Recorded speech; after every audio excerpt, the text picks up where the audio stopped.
Hasieran bazen hitza ta jainkoagan bizi zen, harengan zorionaren gorenean baitzen.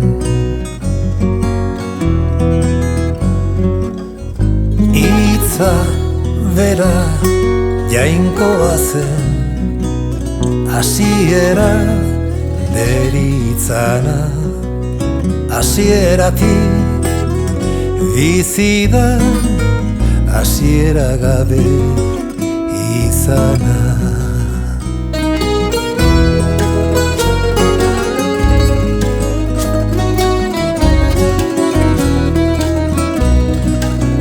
Hasieran bazen hitza ta jainkoagan bizi zen, harengan zorionaren gorenean baitzen.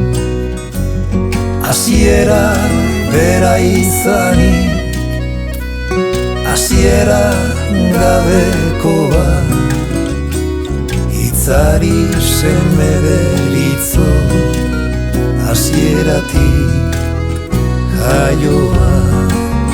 Betidanik sortu izan du, ta betiari da sortzen, beti beretik emanez, inoiz ere zagortzen.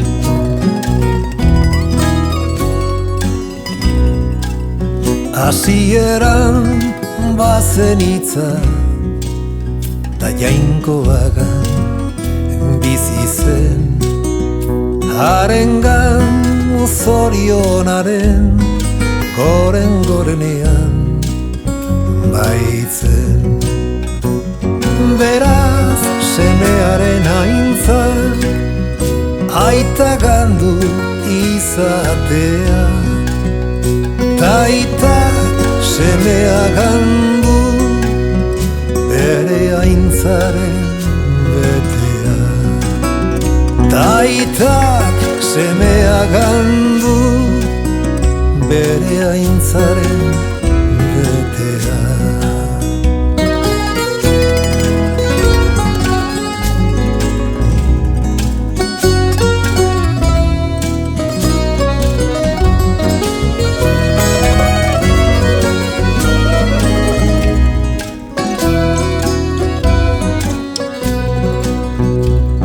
Beraz semearen aintzan aita gandu izatea, ta aitak semea gandu bere aintzaren betea.